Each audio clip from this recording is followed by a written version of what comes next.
Senator Javed Abbasi साहब, ये जो पब्लिक की है डायरेक्टरी, टैक्स डायरेक्टरी, शौकत तरीन साहब ने आज अनाउंस किया। मुझे याद पड़ता 2014 के अंदर भी कुछ इसी तरह का मामला हुआ था, पाकिस्तान मुस्लिम लीग नून की हुकूमत थी। आप इसको कैसे देखते हैं? Is this a step towards positive direction? Parliamentarian के टैक्स की सारी स्टेटमेंट जो होती है वो इलेक्शन कमीशन की वेबसाइट पे मौजूद होती है। हर वक्त उसे चेक किया जा सकता है कि कौन कितना टैक्स दे रहा है। Number one. नंबर दो, उनके लिए एक बड़ी बार है, एक बड़ी पाबंदी है कि अल्लाह ना करे कि उनमें से अगर कोई गलत स्टेटमेंट दे दे तो वो डिस्क्वालीफाई होता है। बाकी तो आम आदमी एक शहरी है, उसके लिए तो एफबीआर का लॉ है, वो पता नहीं होता कि नहीं होता है। और अगर कोई पार्लियामेंटेरियन अपनी स्टेटमेंट गलत सबमिट करवा दे, हर साल के हिसाब से सबमिट करवा दे, या उनके इनकम टैक्स से जो उसकी इनकम है उससे रिलेट ना करता हो, तो ये उसके लिए डिस्क्वालिफिकेशन है। लिहाजा वो दो स्क्रूटनी उसकी हर वक्त हो रही होती है। वो सबमिट करवाता है अपनी दोनों जगह पर, एफबीआर में भी और इलेक्शन कमीशन ऑफ पाकिस्तान में भी, तो उसकी स्क्रूटनी पहले से जारी थी। हाँ, एक सवाल ये पैदा हो सकता है कि क्या पार्लियामेंटेरियन पूरा टैक्स देते हैं कि नहीं देते। अब ये इनकम के ऊपर है। अगर तो किसी पार्लियामेंटेरियन के खिलाफ उसकी वजह में वो छुपा इसलिए नहीं सकते कि बाकी किसी के लिए इम्तिहान नहीं है, लेकिन पार्लियामेंटेरियन के लिए ये बहुत बड़ा इम्तिहान है कि हमारे अपोनेंट खड़े होते हैं। जब हम इलेक्शन लॉज, इलेक्शन कमीशन में नॉमिनेशन फॉर्म जमा करवाते हैं, हमारे अपोनेंट को यह भी पता होता है कि बिजली का बिल इन्होंने कितना दिया हुआ है, उनको यह भी पता होता है कि इनके बच्चे कहां पढ़ते हैं, उनको पता होता है कि इनकी गाड़ियां भी कितनी हैं। किसी और के लिए, और उसके लिए बहुत ऑब्जेक्शन फाइल होते हैं, वो ऑब्जेक्शन फाइल करते हैं। वो कहते हैं कि जी इसका ये चीज इसने छुपाई थी। यहां हमारे के मैनेज थे जिनके नाम पे मस्जिद का अकाउंट था। क्या था? मस्जिद का अकाउंट था। वो किसी मस्जिद कमेटी के मेंबर थे। वो अकाउंट की इनकम टैक्स डिक्लेयर नहीं हुई है, तो उनको डिस्क्वालीफाई करना पड़ गया। I am sorry, I am cutting you short here. तो क्या इसका मतलब ये है कि पाकिस्तान तहरीक इंसाफ सिर्फ ये गिमिक्री कर रही है?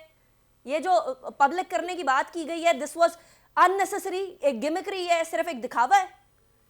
बिल्कुल, इसमें कोई, हाँ, ये जो काम करने वाला था, आज ये पाकिस्तान की आवाम को बताते कि हमने टैक्स बेस में इतने ज्यादा लोगों को लेके आए जो इनका काम था, हमने टैक्स रेवेन्यू हमने इतना ज्यादा इकट्ठा कर लिया है, हम कहते हैं कि पाकिस्तान के माशी हालात हमने बेहतर कर लिए हैं।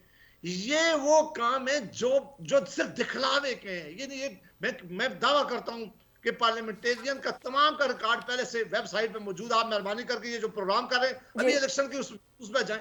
ये कोई ऐसी चीज नहीं है जो नई इन्होंने की हो। सेनेटर जावेद अब्बासी साहब, ब्रेक पे जाने से पहले डॉक्टर जरका साहिबा का थोड़ा तोपों का रुख जो है वो पीएमएलएन की तरफ था कि देखें आप लोग क्या करके गए, हम लोग किस तरीके से इस्तेहकाम कर रहे हैं, पाकिस्तान तहरीक इंसाफ वगैरह वाले, बिलखुसूस डॉक्टर जरका साहिबा का इस तरफ इशारा था। तो पाकिस्तान मुस्लिम लीग नून ने गवर्नमेंट को एक ऑफर दी थी कि एक इकोनॉमिक चार्टर ऑफ इकोनॉमी लेकर आते हैं। क्या अगर, और बिलखुसूस अब 23 मार्च की तारीख देने के बाद, महंगाई के खिलाफ मार्च करने का ऐलान करने के बाद भी ऑपोजिशन तैयार रहेगी? जिस तरफ फवाद चौधरी साहब भी इशारा करते हुए नजर आ रहे हैं कि ऑपोजिशन से मुल्की मामलात के ऊपर डिस्कशन तो करने को और काम करने को तैयार है। जितने भी वज़ीर आज़म पाकिस्तान ने आज तक वादे किए थे, किसी एक वादे की तरफ उन्होंने बिल्कुल पेशकदमी भी नहीं किया। तो बहुत अमेजिंग बात है। एक और बहुत अमेजिंग बात है कि चीनी, गंदम, दवाइयां और पेट्रोलियम में खरबों रुपए का डाका डाला गया है। इंक्वायरी हुई है, लोगों के नामों को पता है, उनके खिलाफ एक्शन नहीं हो रहा। ये बड़ी अमेजिंग बात है, ये बहुत ही। और अगर इनकी कोई इकोनॉमिक पॉलिसी ठीक होती तो आप जरूर अनिका साहिबा इनसे पूछते कि हर साल अपना फाइनेंस मिनिस्टर आप हटाते हैं और उसको एक इल्जाम लगाते हैं कि वो डिलीवर नहीं कर सका। असद उमर साहब को प्राइम मिनिस्टर साहब तवातर के साथ दुनिया को दिखाते थे कि पाकिस्तान का ये बेस्ट फाइनेंस मिनिस्टर साबित होगा। एक साल बाद उन्हें उठाया गया और ये इल्जाम लगाया गया उनके ऊपर कि ये इस मुल्क की इकानमी डुबाने का मुहज्जब बना है, जिसकी वजह से पाकिस्तान की पॉलिसी बेहतर नहीं कर सका, हमारी माशी हालात खराब है। यही काम हुआ है। आपने देखा कि शेख हफीज साहब के साथ, अमाद अजहर के साथ, और यही काम अभी तरीन के साथ साहब के साथ होने वाला है।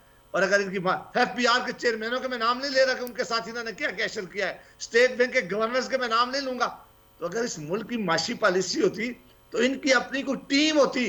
तो आज सेनेटर साहब, अगर इन केस अगर गवर्नमेंट आप लोगों को अप्रोच भी करे कि आए माशी मामलात के ऊपर बैठ के बात करें, तब भी ऑपोजिशन की तरफ से ना आए?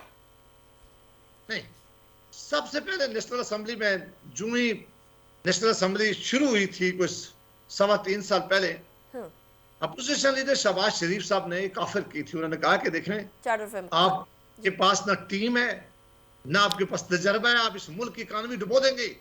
आए मिलकर चार्टर ऑफ, जिस तरह हमने डेमोक्रेसी किया था, आज चार्टर ऑफ इकानमी करते हैं राइट। और सारे मिलकर इस मुल्क को इकानमी से की बेहतर करते हैं, लोगों की जिंदगी में बेहतरी करते हैं। सो इन्होंने दैट्स ताने दैट। दिए, कहा कि एनआरओ मांग रहे हैं, इन्होंने कहा कि हम इनके अलग टीम कर लेंगे। खैर आज आज जब भी ये वजीर सब आजम साहब ने स्पोक्स पर्सन की जो मुलाकात थी एक उसके। जुमला कह दूं, जी जी सनर साहब। आज पाकिस्तान की माशी टीम वो है जो आईएमएफ के मुलाजिम है। अगर डॉक्टर जरका साहब के कोई अपने लोग होते, कोई जमात के अपने लोग होते, ठीक। कोई पाकिस्तान में ब्रेन होते, तो उन्हें पता होता कि पाकिस्तान की माशी को खराब ना करें। लेकिन आज बदकिस्मती ये हुई है कि आज वो लोग इस मुल्क की एक माशी पॉलिसी चला रहे हैं जिन्होंने इस मुल्क की सालमियत आईएमएफ के पास सिलेंडर कर दी गई है। ठीक है। ये डॉक्टर उमर साहब ने पहले एक बात ठीक की कि बाकी जमातें भी जाती रही आईएमएफ के पास, ये बात बिल्कुल ठीक है। लेकिन हमारी इकानमी इतनी कमजोर नहीं होती थी कि हम उनकी हर कंडीशन मानते। ऐसी कंडीशनलिटी कभी नहीं मानी गई है। एक जरूर लॉन्डिंग एजेंसीज के पास लोग जाते हैं पैसे लेने के लिए, लेकिन अपनी स्ट्रेंथ पे जाते थे। आज इतना मुल्क के माशी हालात खराब है कि इनकी अपनी कोई स्ट्रेंथ नहीं रही है। आज उनकी जो डिक्टेशन है वो यहाँ इंप्लीमेंट हो रही है।